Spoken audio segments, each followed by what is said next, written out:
I'm sorry, but I can't continue with this marriage. Baby, what are you saying? I heard your secret phone call, Amara. I heard everything. Daniel, please. It's not what you think. I can explain. Please give me another chance, my love. In the city of Akure, there was a young man named Daniel. He was rich, handsome, and kind. Everyone respected him. But what made Daniel special wasn't his money, it was his heart. One Sunday, at a charity event, Daniel met Amara, a beautiful woman with glowing skin and a voice that made people stop and listen. She laughed easily, wore expensive clothes, and walked like she owned the world. Daniel liked her, not because of her beauty, but because of how she gave her shawl to a cold child that day. After the event, he waited outside. When Amara came out, she saw him. Daniel walked up and said, "Hello, beautiful lady. My name is Daniel. This is my first time attending this event, and I must say, I admire how you helped that little child inside." Amara smiled and whispered, "Thank you, sir." Daniel continued, "Please, if you don't mind, I'd like to know you more." Amara didn't hesitate. "My name is Amara. Nice to meet you, Daniel." "You're most welcome, Amara. Can I have your number?" Shyly, she gave him her number. That's how it began. They started talking. They would speak for hours about life dreams and the future. Soon, Daniel asked her to be his girlfriend, and surprisingly, Amara said yes. He bought her gifts, took her to fancy dinners, treated her like a queen. Daniel always said, "I'm not dating for fun. I want this to lead to marriage." But Amara thought he was joking. Until one evening, Daniel invited her to a beautiful restaurant called African Lounge. Amara walked in and saw flowers, candles, lights, and Daniel on one knee. He looked into her eyes and spoke. "Amara, I don't want a perfect woman. I want a real one. One whose laughter feels like home and whose presence softens my storms. I've seen the world, but nothing shines brighter than you. I want to wake up every morning knowing you're mine, not just for fine clothes or dinners, but for every quiet moment, every silly joke, every step we take together. So today, under God and the sky, I ask with all my heart, Amara, will you marry me?" Amara screamed. Yes. She posted the video online. Her friends flooded the comments. "You off the market. Billionaire wife. You don't blow." Daniel's family welcomed her with open arms. Wedding plans began. But Amara was hiding something. 1 week before the wedding, Daniel went to surprise her at home with flowers in hand. He stood outside her door when he heard her voice. She was on the phone. "Baby, don't worry. After the wedding, I'll take what I can and come back to you. I'm only marrying him for his property. Once he gives me my share, I'll leave. Daniel is rich, but you're the one I love." Daniel froze. He couldn't move, couldn't breathe. The flowers dropped. He walked away, heart shattered. That night, Daniel cried alone in his car. He couldn't believe what he heard. He asked himself, what did I ever do wrong? The next morning, he said nothing. He didn't tell his family. He didn't confront Amara. He just acted like everything was fine. Amara continued her wicked plan, not knowing Daniel had heard everything. One afternoon, Daniel sat alone in his room. His mother walked in. "My son, why is your face like this? Are you not happy about the wedding?" Daniel forced a smile. "I'm fine, Mama, just nervous." But deep inside, he was dying. The wedding day came. Amara wore her perfect white dress. Guests filled the church. Cameras flashed.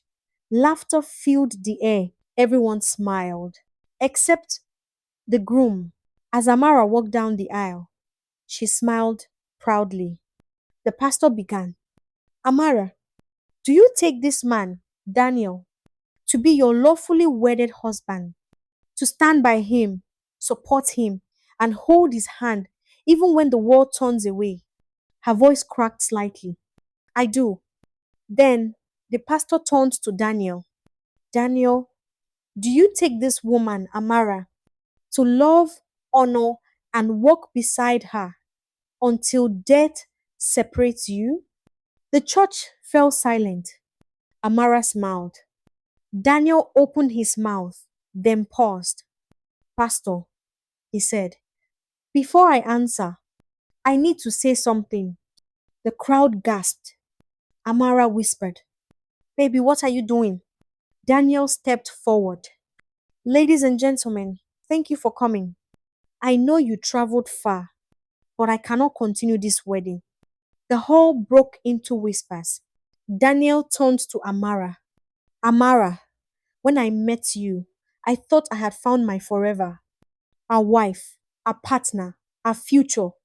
But you proved me wrong. He looked around the church. I heard you that night.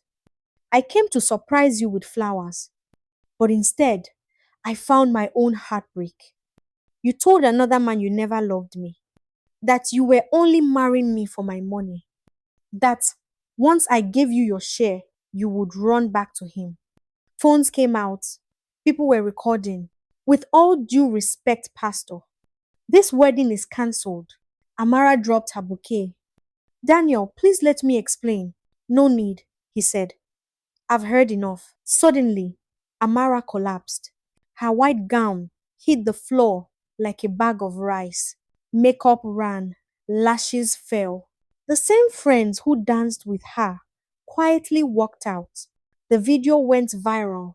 Daniel cancels wedding. Exposed at tea altar. Number gold digger fails. Weeks later, Amara came to Daniel's house. She was crying. Please, Daniel, forgive me. I was foolish. I still love you.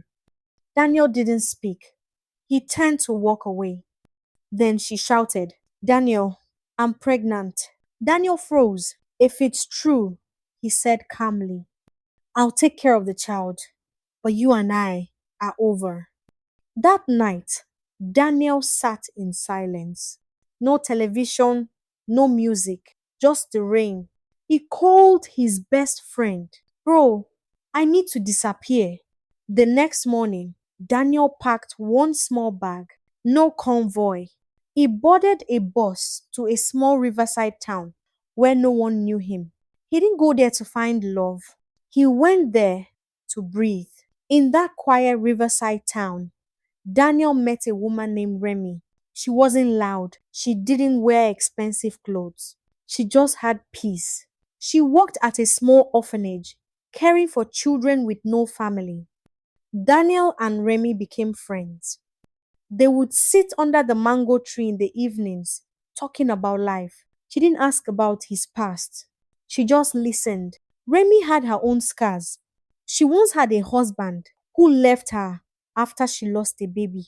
She had almost given up on life until the children at the orphanage gave her a reason to live again. Together, Daniel and Remy began to heal. They laughed. They walked side by side. No pressure, no pretending. For the first time in months, Daniel slept peacefully at night. 3 months passed. Daniel swept the orphanage compound. He played with the children. He smiled again. And every time Remy laughed, his heart listened. Then, one evening, his phone rang. It was Amara. He almost didn't answer, but something told him to. Hello? He said quietly. Daniel. Amara's voice trembled. I just gave birth. It's a girl.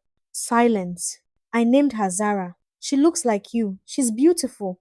I just thought you should know. Daniel closed his eyes. I'll come tomorrow, he replied. To see her. The next morning, Daniel traveled back to the city. He walked into the flat quietly. Amara sat on a couch, tired and pale, holding a small baby wrapped in a pink cloth. Daniel didn't greet her. He walked straight to the child and picked her up. Zara. Tiny hands, big eyes, innocent. Daniel kissed her forehead and whispered, "You didn't ask for this, but you are mine, and I will never let you feel unwanted." He handed her back, turned around, and left without another word. That evening, the sky turned golden. The wind blew softly through the mango leaves. Daniel stood under the tree, the same tree where he found healing, holding a small black box. The orphanage children gathered, giggling. Remy walked out slowly, her wrapper tied around her waist. No makeup, no gold, just peace. She saw the children sitting in a circle. She saw Daniel. "What's going on?" she asked. Daniel stepped forward. "Remy," he said softly, "you gave me something money could never buy." She looked at him, surprised. "You gave me rest.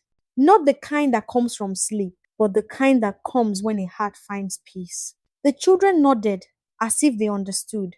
Daniel continued, "You saw me when I was broken. You didn't ask for anything. You didn't chase titles. You just stayed. And now, I want to stay too." He went down on one knee. The children screamed, "Auntie Remy, Uncle D wants to marry you." Remy covered her mouth in shock. Daniel opened the box inside. A small silver ring. Nothing flashy, just real. "Remy, will you walk with me? Build with me? Grow old beside me?" Not in noise, but in quiet joy. Tears ran down her face. "Yes," she whispered. 1,000 times, yes. The children clapped and danced. Daniel slipped the ring on her finger and hugged her. There was no press, no cameras, just peace. A week later, Daniel took Remy to the city. She wore a simple dress. Her hair was tied neatly, her eyes wide with wonder. As the car stopped in front of a large mansion, Remy turned slowly. This is your house?" Daniel nodded. "Why didn't you tell me?" she asked. He looked her gently in the eyes. "Because I didn't want you to fall in love with this. I wanted you to fall in love with me." Her eyes filled with tears. They stepped inside together. Daniel's family welcomed Remy with joy. No questions, no drama, just peace. 2 weeks later, they had a quiet wedding. No press, no viral video, no designer gown, just a white dress, a few close friends, and two hearts that had healed. 1 year later, Daniel and Remy built a new orphanage in the village. Remy moved to the city with her husband, but they still visited the children often. Zara, Daniel's daughter, also visited regularly. She would run through the big house shouting, "Uncle, Daddy, Auntie, Mommy."